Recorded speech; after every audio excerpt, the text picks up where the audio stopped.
Alright, Alico3 here. Today's video will be a Day 2 National recap video, which would be Friday for me. Saturday will be my Day 3 and my last day. But Day 2, I kind of had a slightly different approach for Day 2. I was kind of going after more of more expensive items on Day 2. Day 1 was value, PSA 9. Day 2 was more bigger cards, still some raw stuff, and then 9s and 10s. Just kind of depends on the price in the set. So awesome time as always at the National, but let's flip the camera around and see what was picked up. There's actually one really cool card I'm proud to show at the end. Alright, hopefully the lighting's okay in this hotel room.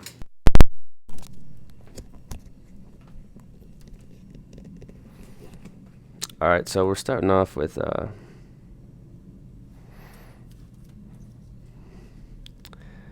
Diamond Kings Griffey. I'm going to actually open up the curtain to the hotel room, give some more light in here.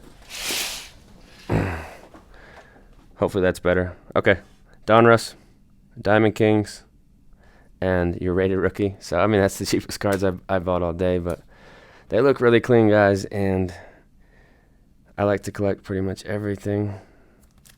Love the Trout. This is out of Bowman Chrome, so there's a Bowman Chrome draft one with a different image. I prefer this one. Topps Finest Trout. This was this is the base one. Push those to the side there. It was a lot cheaper than the price tag. There are stickers on most of these, just like yesterday, but the actual price that they were picked up for is much less. In some cases, it just depends on the card. Rated rookie Josh showed me, he sent me a text message and told me about this Fitzy, so I went and found the table and struck a deal on this gold refractor. A very undervalued card. It's out of 50. It's Fitzgerald. Love it. Let's see. This is a cool one. So, Star Rookie Limited Rogers. And, you know, I showed off some raw ones in the video yesterday. This one is, of course, graded.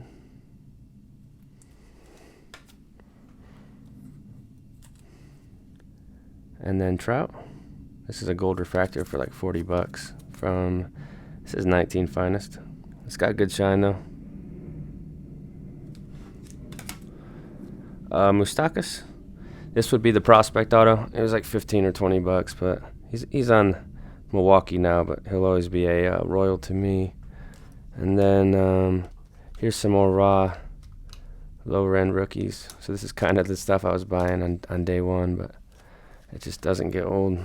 So Victory Breeze, Peyton Manning Bowman Chrome, just lots of low-end bulk slab cans.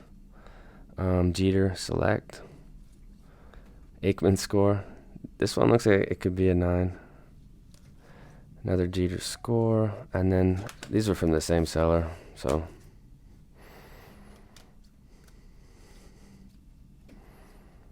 a couple of these. Trout, that's Bowman Draft, I think.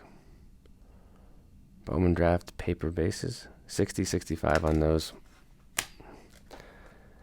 Pinnacle Jeter, this is a huge card in a 10. It's like 400 to 500 now, but this one looks pretty clean, and the price wasn't really expensive at all. Love the Pujols Topps Traded.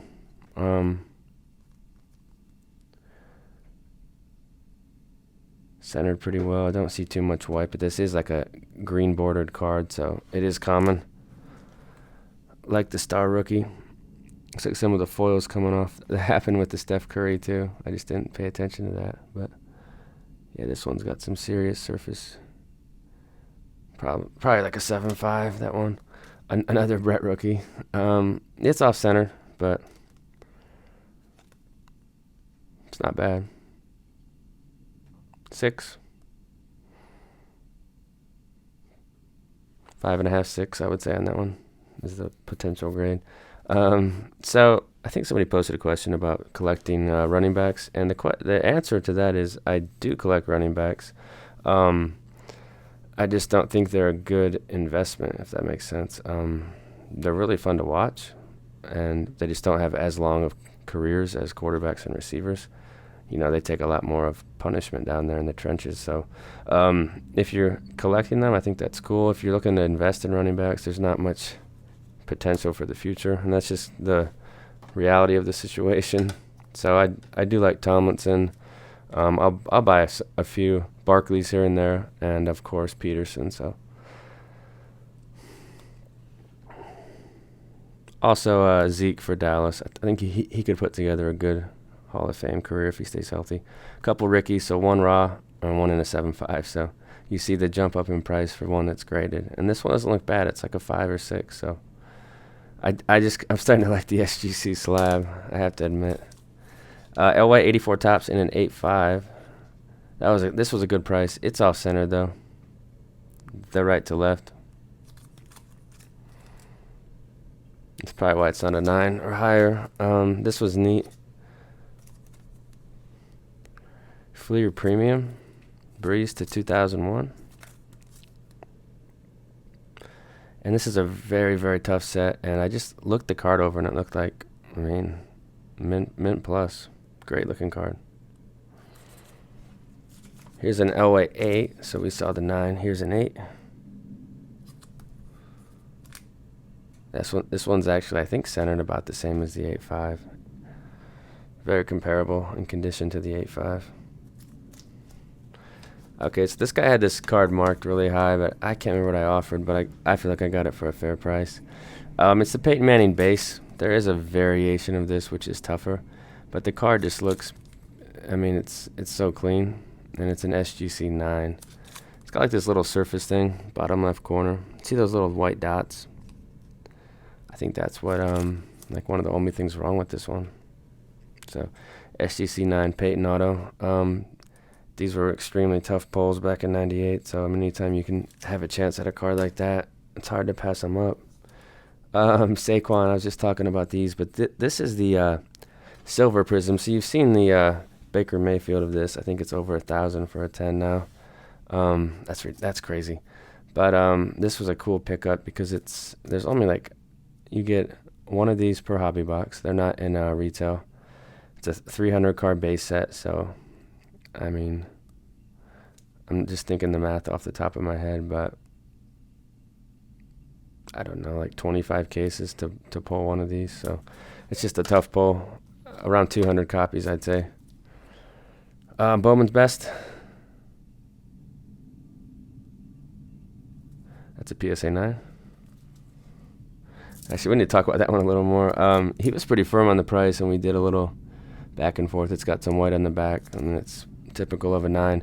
A little chipping there on the top border, so I'd say it's a pretty weak 9, but it's on card. It's Bowman's Best. It's like the foil was pretty shiny on this one. So Breeze. So getting into some of the bigger pickups here at the back end. Ionics. This Brady Ionics is sweet.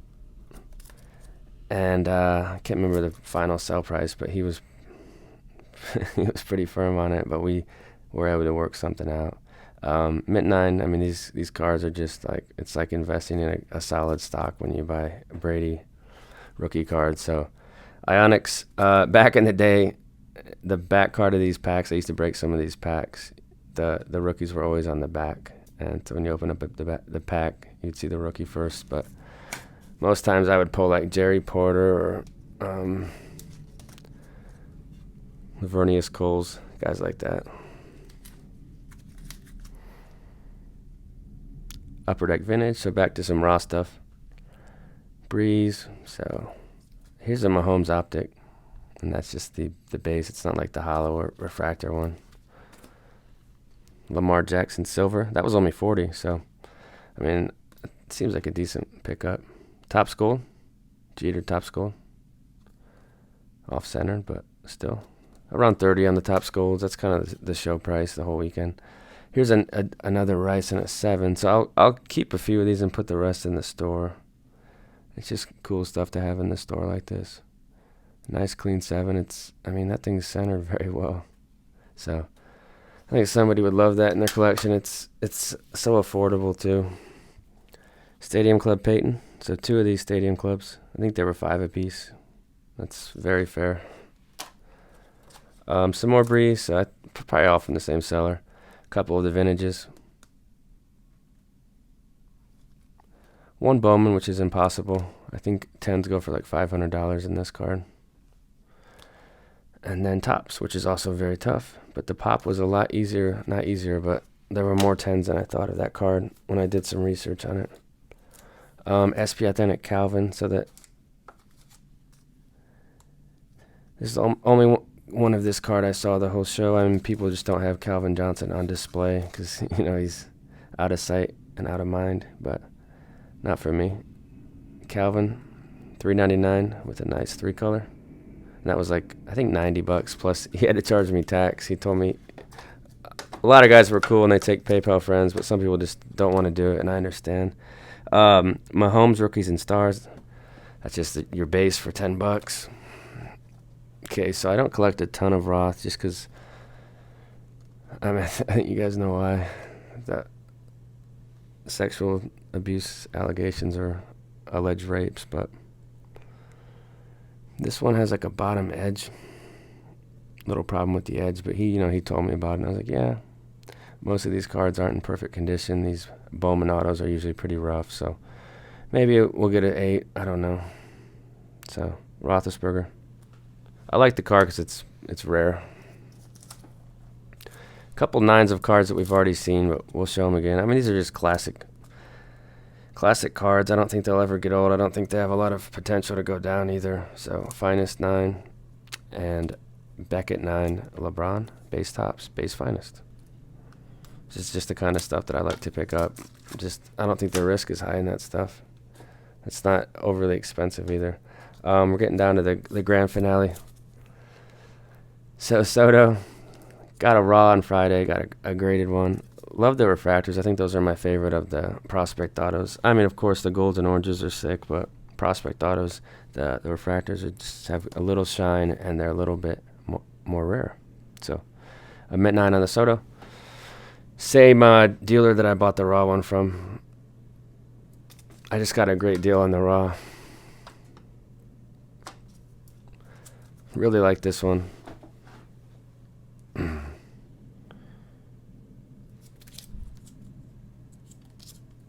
So this is more of an investment card, but it's Topps Finest LeBron. I kind of looked it over because I have a Beckett 9 of this and I think a PSA 9, and it's just white on the corners, which is common with this set. And this one just checked all the boxes. It looked like a 10. It is a 10, and it's a card I think is a good one for the future. So the Finest base LeBron out of 999. And then we got Trout. This is a really cool one. This is like the only one I saw the whole show, but it's out of 549. It's the refractor from 11 Finest. So of course can't get the shine in the hotel room, but it is pretty shiny. Love the refractor one. And then lastly, this was the biggest purchase of the day. Fitzgerald. I think I posted on Instagram about this card because I was stoked to pick it up. I just don't see this card ever really. This is obviously the only one I saw the whole show. I think most people have them tucked away, but there's a little white on the corners. The corners are 8.5. Could I cross this over to a 9? Maybe. To a PSA 9? Maybe. I don't know. But I'm just glad to own the card. And this is this is a casket card, so. And it's got black auto. I think some of these have blue. I think it's like 50-50 on the ink color. But it's a little off of the border, but it's hard to be super picky on a print run 50 Fitzgerald Contenders auto. I mean, it's just kind of, they don't pop up. So that's it, guys. That was day 2. I had a lot of fun day 2. I've got some day 3 stuff that I'll film back in Kansas City, but I'll get this one uploaded later.